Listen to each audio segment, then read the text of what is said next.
It's done. It's done. It's complete. I uploaded it today to YouTube actually. Yes. Oh, I can't wait. I'm gonna watch it like right after I'm done Yeah, interviewing I'm you. gonna send it to you straight away. Currently, it's a private video, so Yeah. people can review it. But I'll send it to you once we're done. Sweet. I'm so excited, man. Like, no joke. I can only imagine how you feel. It's pretty mental. I don't know. It's a weird feeling. What? It's like surreal. Yeah, it is weird. It's I don't know. It's a weird feeling. It's been too long. Yeah, it's. I don't even know. I do think it's ironic. Like, I just thought of that quote, the 5-year quote that I posted on the page, like, today. Yeah. And I was like, funny. But I'm excited. I'm pretty sure it'll do better. Like, I can't even describe how excited I am for today. It's finally here. So, I'm going to get on with the interview. And my first question is, what was your, how did the idea for the project of Jurassic Park Prime Survival originally come about? Wow, I must have been really young back in 2001. Me and some friends, bearing in mind I was about 10 here, had the idea to film our own sort of Jurassic Park thing, and the idea was always there. And then in 2007, I really got down and thought, right, I'm gonna do this. It's gonna be my first proper movie, and we're gonna do it, and we did, and it's done today. Wow. Also, I forgot to mention to our listeners that I am in a Skype conference call with Jurassic Park Prime Survival's director and my good friend Jack De La Mare over in Guernsey. So, the second question is, can you tell us a little bit about the history of the making of the project, like how it officially began all the way up till now? Okay, well, in 2007, I posted on a forum asking for people to help with the movie, and the thread's still available, actually. And from there, we had a few writers on the project who dropped out, and then we had one final writer who has stayed with me on the project the entire time.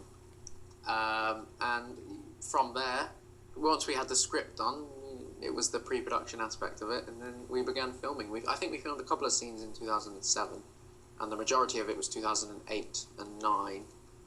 Yeah, that was it.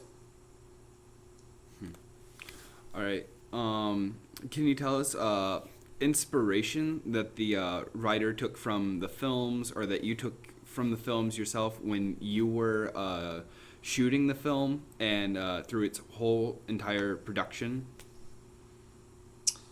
Well, I don't know. I think you remember when we were deciding where it'd be set. We wanted it to be somewhere that hadn't been visited before, so we decided on Isla Muerta, which is an island in the Five Deaths near Sauna, which is where JP3 and Lost World took place. We wanted it somewhere different, obviously, so we chose a different island, which meant I could kind of do what I wanted with the island. I could create the history for it because it's never been written before, and I think that was good. And obviously, the inspiration came from the whole thing. It's a fan film. We reference previous characters every once in a while, and obviously the dinosaurs are as close as they could be to looking like the ones from Jurassic Park, which is obviously great help to the animators we had on project. And we had a lot of animators on the project. Many dropped out, but yeah, I guess the inspiration just came from all of that. But we wanted to do our own sequel with new characters, kind of thing, you know? Yeah. All right. Kind of breaking away from so it doesn't really mess with the canon of what's happened with the other two islands. It's its own kind of thing. Or are you trying to stick with the film canon as much as you can? No, it doesn't mess with it in the slightest, really. It references the other characters, but it doesn't create anything. Well, actually, it kind of does. No, it doesn't mess with the canon at all, really. It doesn't change anything that has been said in the films before. It's kind of just you could call it a spin-off in a way. It's our own little story on the side of Jurassic Park. Okay. My next question actually does deal with the visual effects. Could you tell us a little about the history of the visual effects? I know that in the beginning it was Razzie, and it kind of developed more as the years went on. Yeah, before 2007, the tests were being done by Razzie, who was doing.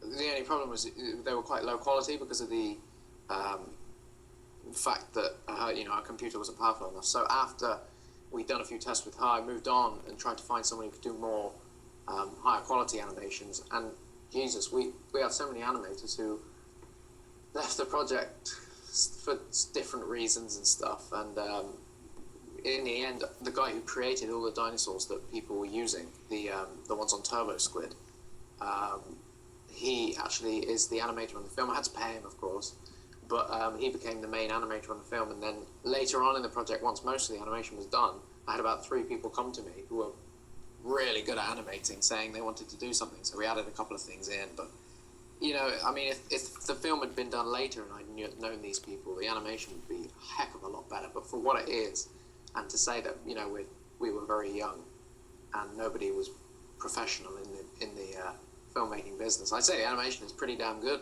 Oh yeah, it is. I remember seeing it was either the second, I call them gens, the second or third gen Velociraptor. I remember the day that you showed me that, and just the texture quality of it and the way it looked. I just remember like having the Eddie Carr response, just a wow. Yes. Like what it was. It was outstanding. Like I remember that. That was one of the first bits of animation I got actually with the new raptor. It was the sort of the female raptor from Jurassic Park, and it was so real. It was like jiggling. It was brilliant. I remember. It was amazing. The next question. Can you tell us a little about the sound effects and score to the film? Originally in 2007, Bernard, who is the man who wrote the score for Prime Survival and the SFX, he was on board from the beginning, always on board, and he's written a fantastic score which I would buy separately. It's brilliant. It's like John Williams' work, so the score is fantastic. It took a while, but it's there. It is. I just before the interview, I was listening to the tidbits that are on YouTube, and I'm probably gonna play them tomorrow on the show. They are fantastic. I really like Isla Muerta. It's an awesome track. It's great. It really is. And with the film as a visual, it's just amazing to watch. With this music, it improved it so much. I can't wait. Next question is, where did you shoot the film? I shot it where I live now in Guernsey. I live on a small island off the coast of the UK, so we have like masses of forests and really cool areas. So we shot it all here. I had a friend in California who shot some stuff in Hawaii for me. I don't actually think any of it made the final cut, which I'm kind of disappointed about. But just a couple of landscape shots and that. But yeah, no, most of it was filmed here. In fact, no, all of it was filmed here. It was pretty cool. Cool.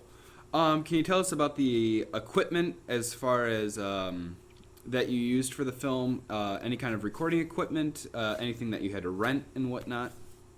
Well, when we began, I was about 14, so it was literally a camera. That's all I had.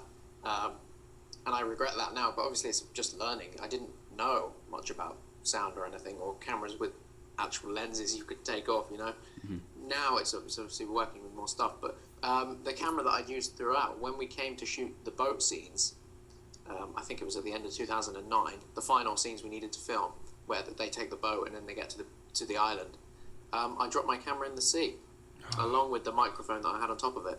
So that was the worst thing that could have happened to the production. There was a lot of money down the drain. I remember that. It was awful. But it's all right. They let us. The guys were really nice on the boats, and they said, the next one's free. So I got a new camera in the end, and we refilmed the final scenes in HD. Nice. Very cool. What about getting the plane? The plane. Oh, that was we did. I think we did that in. Sorry. No, that's fine. We did the plane. My mum knew somebody who owned a hangar over here, so we basically just asked them if we could go in the hangar and film in one of the planes, and the people we met there who owned the planes were really happy about us letting use them. We stayed in there for ages just talking to the guy. Filmed a couple of shots in the plane, and then I found the plane and filmed it take off because I didn't actually have the final shot of it taking off. But yeah, it was cool. Very cool. And along the way, you've come out with a few other movies, such as Isolated, and you're currently working on 6. Which you wrote. Yes, I am excited for that release too. Actually, when is that going to be released? Do you have an idea? Hopefully by the end of April or mid-May. It's bloody tough, man. It's like, it's a half an hour film, and I've been the sound is really tough. We recorded it all separately from the camera, and it's great quality, much better because it was really echoey where we filmed it. But God, it takes ages to match up. I have to get to work on it because I want it out now. It's cool. I'm excited for that one. I bet the sound would be really tough to match up, though. Can you tell us about any other projects that you're currently working on? I could. Actually, I'll answer one of the questions that a lot of people have asked me, the Prime Survival 2 question. No, would be the answer to that. It's been too tough, too long, and we haven't got long. I moved to the UK at the end of this year to go to university, but there will be a gift for Prime Survival fans, something that we're filming soon, maybe, or maybe not. But no, I think 6 is the thing to look out for now. If you haven't seen Isolated, have a look for Isolated, and if not, then wait for 6, because 6 is awesome. Yes, Isolated was really cool. When I watched that was very, very, very cool, and I can't wait for 6 to come out. And but we thank you very much for the interview, Jack, and I know you're excited to get this beast out on YouTube today and get people watching it because it's had a hell of a time with it. But it has. Thank you for interviewing me, and I will send you the film now. All right, cool. Thanks, man. Cool, no worries. Speak soon.